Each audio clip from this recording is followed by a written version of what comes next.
मसूरी की तर्ज पर खटीमा में बनेगा शहीद स्मारक। नैनीताल उधम सिंह नगर लोकसभा के सांसद अजय भट्ट बुधवार को सीमांत खटीमा के दौरे पर पहुंचे। इस अवसर पर सांसद भट्ट ने खटीमा की पुरानी तहसील परिसर में प्रस्तावित शहीद स्मारक निर्माण स्थल का दौरा किया। सांसद के साथ शहीद स्मारक निर्माण संस्था के अधिकारी भी मौजूद रहे, जिनसे सांसद अजय भट्ट ने शहीद स्मारक निर्माण के संबंध में आवश्यक जानकारी ली।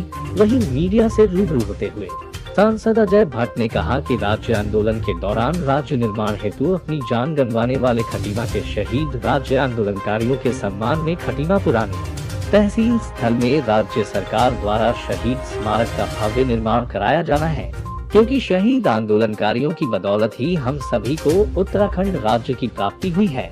इसलिए खटीमा में भी राज्य आंदोलनकारी शहीदों के सम्मान में राज्य सरकार मसूरी की तर्ज पर शहीद स्मारक का निर्माण करवाएगी।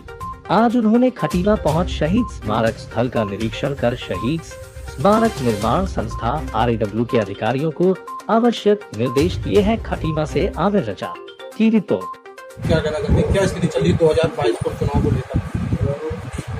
2022 के चुनाव में हम पहले से भी अधिक बहुमत से जीतने वाले हैं, क्योंकि पूरी उत्तराखंड की जनता का मोदी जी पर अटूट विश्वास है। देश का तो है ही है। मोदी जी यहाँ पर कम से कम 5 या 6 बार आ गए, और जब उन्होंने तपस्या की है यहाँ, उनकी तपस्थिति भी रही है, तब से लेकर आज तक वो लगातार उत्तराखंड में आते रहते हैं। और हर चीज़ों की जितने भी कार्यक्रम हैं, जितने हमारे विकास की योजनाएं हैं, केदारनाथ जी का आपने देखा कि कितना अच्छा वहाँ पर बना दिया है। केदारनाथ जी में जो काम चल रहे हैं उसका है, तो मॉनिटरिंग करते रहते हैं हफ्ते बाद। तो इसलिए हम उनके आभारी हैं। एक से एक विकास कार्य उन्होंने हमको दिए हैं। कई मेडिकल कॉलेज दे दिए हैं, निफ्ट दे दिया है, और एयर की सर्विसेज हमको देनी है। अभी देखिए 11,000 करोड़ रुपए के तो हमारे पास PMGSY के सड़कें और पुल अभी आई, लंबा समय भी नहीं हुआ है। और NHAI आपको पता ही है कि नेपाल और भारत का मार्ग यहीं से बन रहा है, आपके यहाँ से, जो मैंने पूर्व में भी बयान दे दिया था। तो अब उनके भी अधिकारी रहेंगे उधर, हमारे भी अधिकारी रहेंगे। जो हमारा पार गमन संधि जिसे कहते हैं कि सबसे इधर उधर जाना, आर पार जाना, तो वो सारी की सारी चीज़ें बहुत जल्दी शुरू होने वाली हैं, और उसका काम निर्माण का कार्य करने का काम अंतिम फेज में है। वन भूमि का थोड़ा सा रह गया, मैं भी उसको मॉनिटरिंग कर रहा हूँ। काम प्रारंभ हो जाएगा तो यहाँ से हम पूरे नेपाल से सड़क मार्ग से जुड़ जाएंगे, और इतना बड़ा एयरपोर्ट हमारा आने वाला है। तो तमाम चीज़ें हमको मोदी जी एक के बाद एक चीज़ हमको देते जा रहे हैं। हमारे यहाँ किसी प्रकार की कोई कमी नहीं कर रखी है केंद्र ने, और हमारे संसाधन हैं, उन संसाधनों से भी हमने गांव-गांव में विकास कार्य करने का जो बीड़ा उठाया है वो बहुत अच्छे तरीके से चल भी रहा है। तो बात यह 2022 चुनाव में कांग्रेस की गुटबाजी का आप कितना फायदा देखते हैं? हम किसी की गुटबाजी का फायदा कभी नहीं उठाते। गुटबाजी उनकी अपने लिए है। हम लोगों का लंबा एक लक्ष्य होता है, वो लक्ष्य है भारत को सर्वोच्च स्थान पर पहुंचाना। हमने आज तक कभी किसी के खिलाफत नहीं की, किसी के घर की फूट का फायदा नहीं उठाया। हम अपने विकास कार्यों के बल पर, अपने त्याग तपस्या के बल पर, अपने राष्ट्र प्रेम के बल पर, क्योंकि जब जनसंघ की स्थापना हुई, बाद में जनसंघ नाम बदल के भारतीय जनता पार्टी पड़ गया। सिद्धांत वही है, पहले देश, फिर पार्टी, फिर हमारा परिवार। इस सिद्धांत को आज तक भी हम लेकर चल रहे हैं। इसी के कारण आज हम दुनिया की सबसे बड़ी पार्टी हैं, और हमारे देश के प्रधानमंत्री को ग्लोबल लीडर के रूप में मान्यता मिल चुकी है। ये कोई छोटी बात नहीं है। आज वो अंतर्राष्ट्रीय नेता है हमारे बीच में, सारे देश उनको मानते हैं। 2022 में फिर मोदी के नाम पे लेंगे। राज्य सरकार 5 साल रह गई है, लेकिन कोई भी राज्य सरकार के कार्य पर चुनाव की बात नहीं करता है। नहीं, राज्य सरकार के विकास के काम होंगे, क्योंकि राज्य सरकार और केंद्र सरकार दोनों के विकास हैं। केंद्र भी अलग नहीं है, मोदी भी अलग है। क्या हम सब भारतीय जनता पार्टी की सरकारें हैं जहाँ जहाँ बनी है हमारी। मोदी जी हमारे आदर्श हैं, सर्वोच्च नेता हैं, उनका नाम तो है ही है।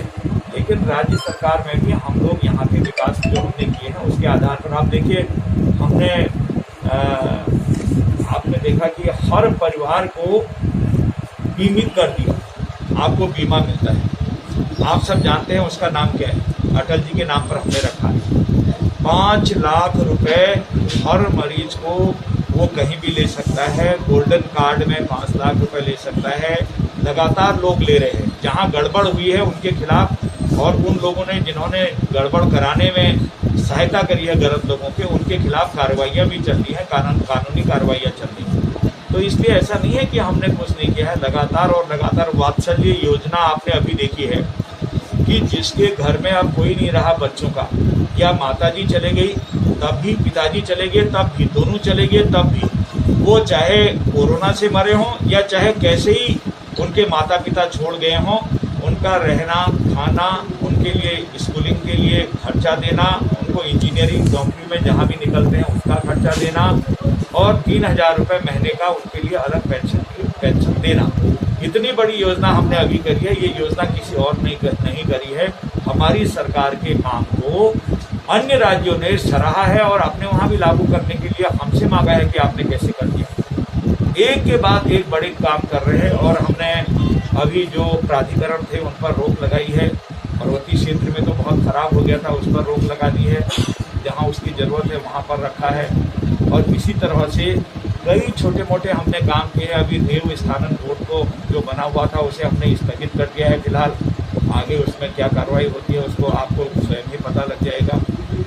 कमिश्नरी हमारी गैरसैंण बना दी थी, उस पर रोक लगाई है, फिलहाल वो रुकी गई है क्योंकि नैनीताल जाना लोगों को सरल पड़ता था, यहाँ से गैरसैंण जाना थोड़ा कठिन था।